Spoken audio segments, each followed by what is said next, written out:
तो दोस्तों, welcome to MCQ online classes. दोस्तों, आज की इस वीडियो में हम लोग संविधान संशोधन से इम्पोर्टेंट 40 प्रश्न करने वाले हैं, जो कि सभी परीक्षाओं के लिए अति महत्वपूर्ण है। और यहाँ से यह एक ऐसा टॉपिक है जिससे कि सभी परीक्षाओं में प्रश्न बनते ही बनते हैं। तो वीडियो बहुत ही इम्पोर्टेंट होने वाली है, आप लोग वीडियो में लास्ट तक बने रहिएगा। आइए जल्दी से क्वेश्चन डिस्कस कर लेते हैं। तो दोस्तों, पहला क्वेश्चन है, संविधान के किस भाग एवं अनुच्छेद में संविधान संशोधन प्रक्रिया का उल्लेख है? तो इसका सही उत्तर हो जाएगा ऑप्शन डी, भाग 20 तथा अनुक्रमांक 368। अगला प्रश्न है, संविधान संशोधन कितने प्रकार से किया जा सकता है? तो दोस्तों, संविधान संशोधन कुल 3 प्रकार से किया जा सकता है, यानी ऑप्शन बी इसका सही उत्तर हो जाएगा। अगला प्रश्न है, भारतीय संविधान में संशोधन किस धारा के अनुसार होता है? तो दोस्तों, इसका सही उत्तर हो जाएगा ऑप्शन बी, धारा 368 के अनुसार। दोस्तों, हम लोग बहुत ही कम समय में ज़्यादा से ज़्यादा प्रश्न करने वाले हैं। अगर आप लोग इस वीडियो को पूरा अच्छी तरीके से देख लेते हैं तो इसके अलावा फिर कोई दूसरा वीडियो संविधान संशोधन के लिए नहीं देखना पड़ेगा। तो आप लोग वीडियो में लास्ट तक बने रहिएगा और वीडियो को अच्छे से वॉच करिएगा। अगला प्रश्न है, भारतीय संविधान की कौन सी विशेष व्यवस्था दक्षिण अफ्रीका के संविधान से ली गई है? तो दोस्तों, इसका सही उत्तर हो जाएगा ऑप्शन सी, संविधान संशोधन की प्रक्रिया यह दक्षिण अफ्रीका के संविधान से लिया गया है। दोस्तों, कुछ भारतीय संविधान के स्रोत जो निम्नलिखित देशों से लिए गए हैं उनको हम लोग अच्छी तरीके से देख लेते हैं, क्योंकि यहाँ से क्वेश्चन डायरेक्ट एग्जाम में देखने को मिलता है। तो पहला संयुक्त राज्य अमेरिका से। दोस्तों, यहाँ से मौलिक अधिकार, राष्ट्रपति निर्वाचन और उस पर महाभियोग की प्रक्रिया, उच्चतम एवं उच्च न्यायालयों के न्यायाधीशों को हटाने की विधि, वित्तीय आपात तथा न्यायपालिका की स्वतंत्रता, यह संयुक्त राज्य अमेरिका के संविधान से लिया गया है। ब्रिटेन से संसद की शासन प्रणाली, नागरिकता, विधि निर्माण प्रक्रिया तथा मंत्रिमंडल प्रणाली, यह ब्रिटेन के संविधान से लिया गया है। आयरलैंड से नीति निर्देशक सिद्धांत, राष्ट्रपति द्वारा राज्यसभा में अन्य क्षेत्रों के दिग्गजों जैसे कला, साहित्य, विज्ञान, खेल आदि से नियुक्ति, यह आयरलैंड के संविधान से लिया गया है। वहीं ऑस्ट्रेलिया से बात करें तो केंद्र और राज्य के बीच संबंध और शक्तियों का विभाजन, प्रस्तावना की भाषा तथा संसद के दोनों सदनों की संयुक्त बैठक, यह ऑस्ट्रेलिया के संविधान से लिया गया है। जर्मनी से आपात के दौरान राष्ट्रपति के मौलिक अधिकार संबंधी शक्तियां तथा आपात के वक्त किन मूल अधिकारों को परिवर्तित होगा, यह जर्मनी के संविधान से लिया गया है। वहीं अगर साउथ अफ्रीका से देखें तो संविधान संशोधन की प्रक्रिया, राज्य सदस्यों का निर्वाचन, यह साउथ अफ्रीका के संविधान से लिया गया है। कनाडा से राज्यपाल की नियुक्ति, उच्च न्यायालय का परामर्श तथा अहम शक्तियां केंद्र के पास होंगी, यह कनाडा के संविधान से लिया गया है। सोवियत संघ से मौलिक कर्तव्यों का प्रावधान लिया गया है। और वहीं फ्रांस से गणतंत्रात्मक तथा प्रस्तावना में स्वतंत्रता, समता और बंधुता जो शब्द हैं वह फ्रांस के संविधान से लिया गया है। दोस्तों, यह इम्पोर्टेंट है, आप लोग याद रखिएगा। अगला क्वेश्चन है, संविधान संशोधन हेतु विधेयक सर्वप्रथम कहाँ प्रस्तुत किया जाता है?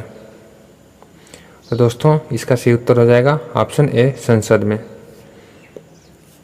अगला प्रश्न है, संविधान में संशोधन की पहल की जा सकती है? दोस्तों, इसका सही उत्तर हो जाएगा ऑप्शन डी, संसद के किसी भी एक सदन में। दोस्तों, हम लोग बहुत ही कम समय में ज़्यादा से ज़्यादा प्रश्न करने वाले हैं और वीडियो बहुत ही इंपॉर्टेंट होने वाली है। आप लोग वीडियो में लास्ट तक बने रहिएगा और जो भी क्वेश्चन आपको नया समझ में आए उसे आप नोट डाउन करके याद करने का प्रयास करिएगा। अगला प्रश्न है, संविधान के अधिकांश अनुच्छेदों को संशोधित करने के लिए कौन सी प्रणाली अपनाई जाती है? तो दोस्तों, इसका सही उत्तर हो जाएगा ऑप्शन ए, साधारण बहुमत की प्रणाली। अगला प्रश्न है, भारतीय संविधान की अधिकांश भाषा संशोधित किया जा सकता है। तो दोस्तों इसका सही उत्तर हो जाएगा अकेले सांसद के द्वारा, यानी ऑप्शन बी इसका सही उत्तर हो जाएगा। अगला प्रश्न है, क्या राज्य विधानमंडल संविधान संशोधन प्रक्रिया को प्रारंभ कर सकता है? दोस्तों इसका सही उत्तर हो जाएगा ऑप्शन सी, यदि मामला राज्य के हितों से संबंधित हो तो राज्य विधानमंडल संविधान संशोधन प्रक्रिया को प्रारंभ कर सकता है। अगला क्वेश्चन है, संविधान में संशोधन नहीं किए जा सकते हैं। तो दोस्तों इसका सही उत्तर हो जाएगा जनमत संग्रह के द्वारा। दोस्तों संविधान में संशोधन जनमत संग्रह के द्वारा नहीं किया जा सकता है।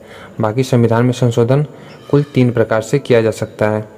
पहला, लोकसभा व राज्यसभा के साधारण बहुमत से।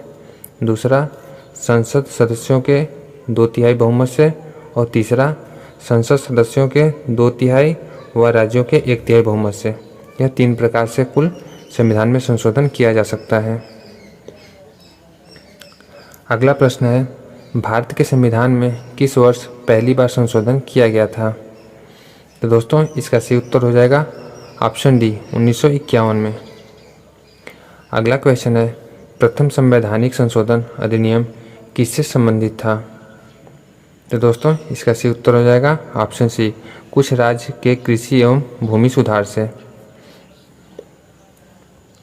अगला प्रश्न है, भारत के संविधान में किस संशोधन के अंतर्गत वस्तु एवं सेवा कर यानी जीएसटी लगाया गया? दोस्तों इसका सही उत्तर हो जाएगा ऑप्शन डी 101वें संविधान संशोधन के द्वारा। अगला क्वेश्चन है, संविधान की 8वीं अनुसूची में सिंधी भाषा को किस संवैधानिक संशोधन द्वारा शामिल किया गया? तो दोस्तों इसका सही उत्तर हो जाएगा ऑप्शन बी 21वां संविधान संशोधन द्वारा। अगला प्रश्न है, किस संवैधानिक संशोधन अधिनियम द्वारा मेघालय राज्य की स्थापना की गई? दोस्तों इसका सही उत्तर हो जाएगा ऑप्शन सी 22वां संविधान संशोधन के द्वारा। अगला क्वेश्चन है, संसद को मौलिक अधिकारों में संशोधन करने का अधिकार संविधान के किस संशोधन द्वारा दिया गया? तो दोस्तों इसका सही उत्तर हो जाएगा ऑप्शन बी 24वां संविधान संशोधन के द्वारा। अगला क्वेश्चन है, किस संवैधानिक संशोधन अधिनियम द्वारा लोकसभा सीटों की अधिकतम संख्या 545 निर्धारित की गई?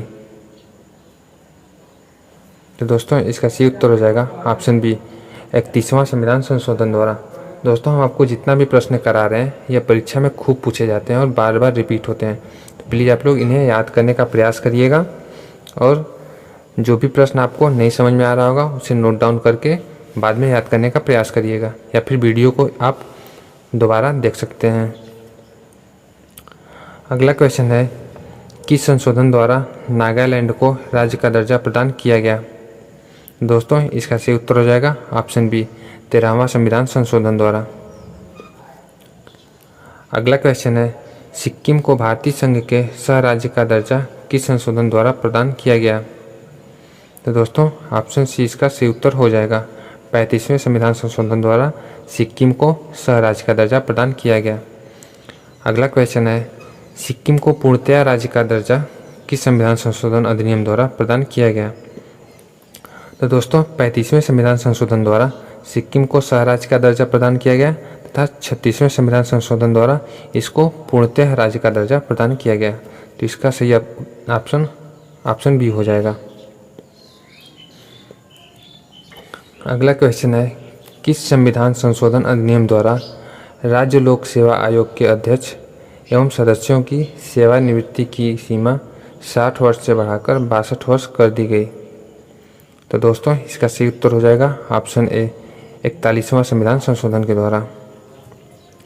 अगला प्रश्न है, निम्न में से कौन सा संशोधन मिनी संविधान माना जाता है? तो दोस्तों 42वां संविधान संशोधन जो कि 1976 में हुआ था, इसको मिनी संविधान माना जाता है, यानी ऑप्शन सी इसका सही उत्तर हो जाएगा। अगला प्रश्न है, भारतीय संविधान की प्रस्तावना में समाजवादी तथा धर्मनिरपेक्ष शब्द किस संविधान संशोधन द्वारा जोड़े गए?